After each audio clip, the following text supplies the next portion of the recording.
Welcome back to CX Unplugged, everyone, brought to you by SAP Customer Experience. I'm your host today, Costa Triantafilu, ecstatic and honored to be joined alongside, again, Maria Morais from SAP Customer Experience and Joanna Maryewska from Feather by SAP. How are you both doing today? Amazing. Thank you for having us. Well, I'm feeling great. Thank you, Costa. It's always a pleasure to talk to you. Likewise, and thank you for joining us. Very important subject that we want to talk about, the revival of retail commerce, things that are changing in the marketplace. We've had a heck of a roller coaster few years. As part of this episode, what we always like to do is try and engage our audience and get them involved in the content that we're building. We released a poll, and I quickly just want to go over those poll results with the audience and with all of you as well. What keeps you going back to a retail brand? We ran this on LinkedIn for about a week. Only allowed to choose 4 options within LinkedIn: deals and discounts, what they stand for, the personalized experience, and convenience. Joanna Maria, as we can see here, a lot of people are focused on convenience, but there potentially could be more options. What's important for you when you look at a retail brand? Maria. I think I just need to make a comment about I'm very surprised that deals and discounts doesn't have that much importance, because normally that's not the behavior we see and track. So there may be a difference between what people say and what people do to a certain extent. But I will, following here, I think it's also interesting that what the brand stands for really didn't classify that well.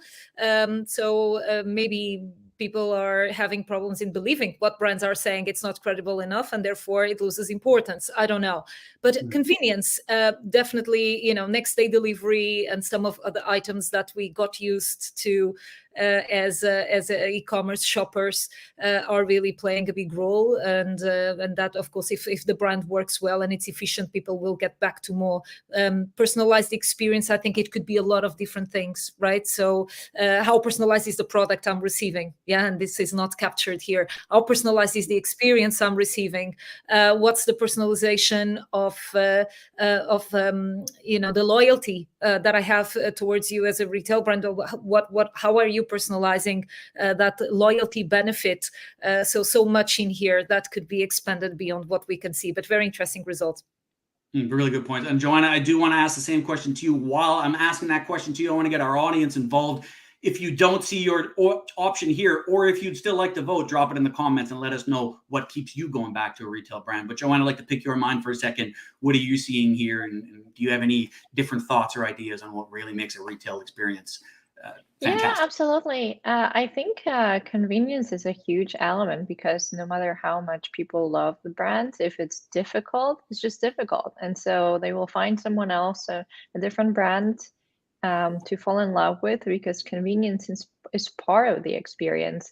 I know we made the personalized experience a separate category, but convenience to me is the ability to choose how you're going to be served with the experience that the brand promises.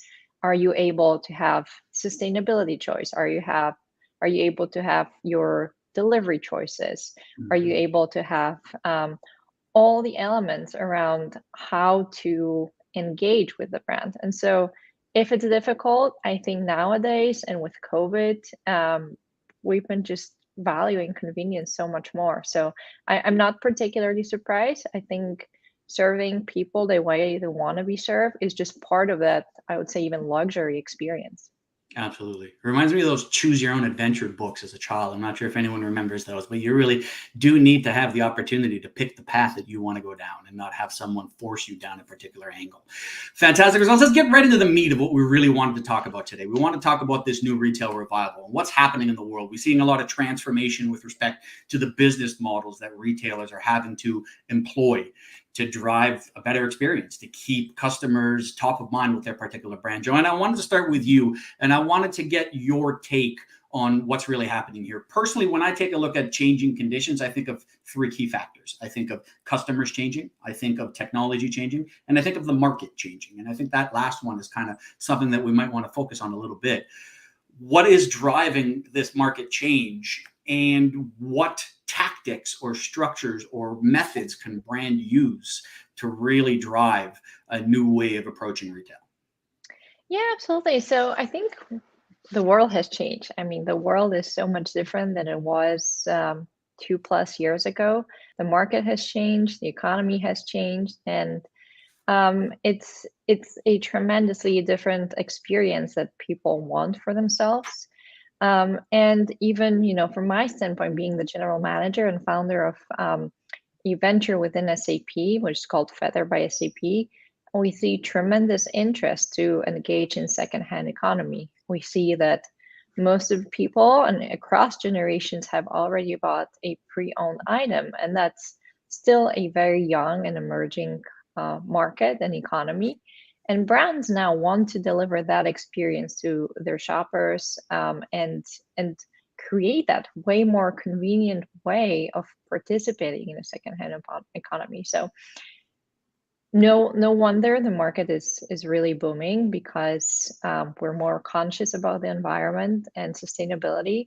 Even if that's not the main and driving factor, being able to buy something that is of higher quality, that will last longer, and then in the end also have this benefit of doing something good for the planet, it creates a huge incentive. And I think that's where the new brand experience and retail experience come into play, because we're now looking at a much longer and extended lifetime of each product, and shoppers get to engage with products that might have ended up in a landfill, and they no longer do. And so now we're creating new touch points with a way to encourage shoppers to bring back what they bought, get some incentive in return for that loyalty, make it easier for them, just more convenient to bring something back to the store or ship it the way they want to do it, and then have a reason to come back and continue to be loyal to the brand. So I think we're seeing this across the board, and just opening up new touch points, new opportunities, new realities. And so it's just across the board newness. There's amazing points there. One thing that really echoed with me is to make it easy on customers. That's something that is a pet peeve of mine. If it's a difficult buying process, or more importantly, if it's a difficult return process, it's something that really frustrates me. Maria, I think that's something that we definitely want to dive into as a strategy, as a focus, is this whole commerce return process in the world that we live in. And it's something that can frustrate a lot of people. How do brands make it better? How do brands leverage that to differentiate the way that they're engaging? Exactly. Returns is a huge problem, right? With online shopping, the ability to get 3-4 items. And if we're talking about fashion specifically, right? Returns have different problems when it's a different industry. But if we're talking about fashion, there's the habit of buying 3-4 items of different color or even different size, because I may not be sure what's my size. And so I get the items and then return a few of them. And this behavior was incentivized by brands with the fact that returns were expected to be free. But now the industry is really challenging that, and there is an environmental concern around this, because not only the CO2 emissions that can be created with the amount of back and forth, but a point of real concern is that it is estimated that 2.6 million tons of returns end up in landfill. And the reason why this happens is because the brands were not creating the structure to certify quality of the item being returned. And so it's cheaper for brands effectively to place in the landfill the item than to bring it back to the supply chain. Fortunately, with a business model like re-commerce that Joanna was talking about, we can minimize this problem. But there's a lot of work to do in here. We're very far from having, from minimizing the problem. There's still a lot of work to do. But I think it's fascinating when we look not only of the impact that may have directly with the CO2 emissions, but particularly the fact that digitalization did not enable retailers so far to bring these products back to the supply chain. And this gives, of course, the opportunity for other companies to bring and complement, but we cannot afford every year to have millions of tons of product in the landfill. If we talk about food, it's even more complicated, but if we can at least make it work for fashion, it already reduces a lot of the environmental impact we have at the moment. And here's to people listening to this thread and listening to the stream and leveraging everything that Maria just said and trying to find ways to implement this better in the food industry, because I completely agree. The amount of food wastage that this planet experiences on a day-by-day basis is something that is actually very scary and something that can be easily repurposed. You both dropped the P word. What's the P word? Personalization. And it's a big topic. It's always important, but let's look past what we mean by personalization with respect to a personalized email, a personalized product carousel, putting your first name on the subject line. In the retail world, personalization means something very different, particularly when we have things like immersive content and all these AI-driven experiences. Define what you mean by a personalized experience. And let me start with you, Joanna. Yeah, absolutely. I think personalization now comes in so many shapes and forms. We're talking about metaverse, we're talking about online, we're talking about offline. And so across all of those, we're looking for connectivity. So we're looking at an individual who exists and interacts with a brand as the same person. And so that layer of connectivity across the same messaging, the same experience, ability to have one account, ability to have one shopping history, the same way to get something delivered, get something returned. And in the end, if someone talks to me like, hello, Joanna, I know what you prefer and I know what you like, it's incredible. But I think the focus now shifts into how do we connect all those worlds. So it is this 360 of a customer, of a shopper. It's a person that has preferences. And so that the brands are actually able to recognize me in all those realities and provide me with the same consistent experience. Mm-hmm.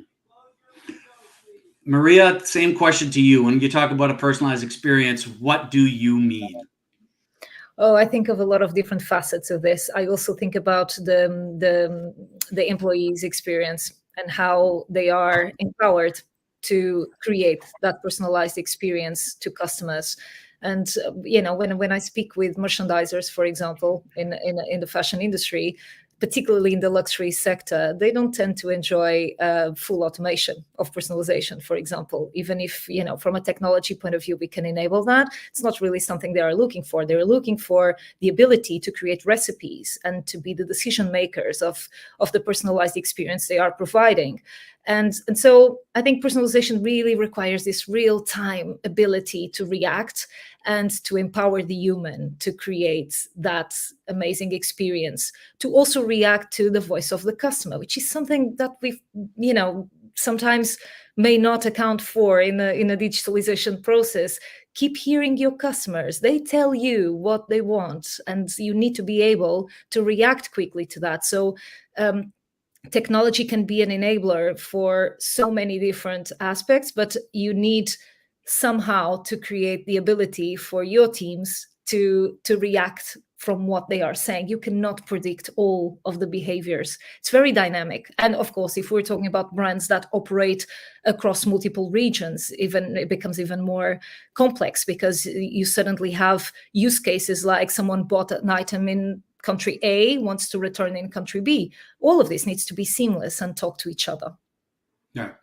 So for me, and I want to kind of echo on that sentiment, personalization is an individual option. To each in person, how they perceive personalization is going to be different to the next person. So one thing that is really advantageous and aligns perfectly with everything that both you and Joanna were saying was, I heard that one to rule them all. And that's a very important concept, one ring to rule them all, if we're talking about Lord of the Rings, but one data set, one platform to rule them all, one central place to store our information and disperse that. And it sounds like brands really need to start building smarter commerce and data solutions for their customers. We are not done yet. We are now at that segment where A, I have a window washer washing my window as we're doing this live, and B, we're also going to go to our final thought. Final thought for CX Unplugged, everybody here. We've got 30 seconds, each of you, to kind of divulge everything that you were just mentioning here in a short, little, concise statement. Maria, if someone's watching this and in a 30-second concise statement wants to get what you were telling them, what would that be? I think there's an extended responsibility of retail to make the world run better. That's my Very 10 cents. short and concise. I like that. That sets a record for the CX final thought length. Over to you, Joanna. No stress or anything like that, but No pressure. summarize what you feel is the most important items you'd like to get across from today's episode. I will go with the new reality brings a lot of expectations for retail to give their customers, shoppers, consumers, ability to make the choice that makes the world be a better place. Mm-hmm. And that is definitely something that this world needs to focus on, making it a better place for the future generations and for the people that are living with us right now. We are out of time on this episode. Again, thank you so much to both Maria Morais and to Joanna Maryewska. It's been an honor and a pleasure having you on the show, and we most certainly would like to have you back again. Thank you. Thank you. Bye. Please, again, everybody here, do follow us. Follow the call to actions that the wonderful Margot Heligman, who is managing our chat, has been doing so effortlessly and amazingly over the last few months. Fantastic episode, fantastic call to actions. Check out our article on FCEE by Mila Kunis on the wow factor and how brands can leverage that to drive the retail experience. Follow us on FCEE, follow us on FCP Insights, follow us on our social handlers, and we'll see you for our next episode. Thank you again, everyone, and enjoy your day.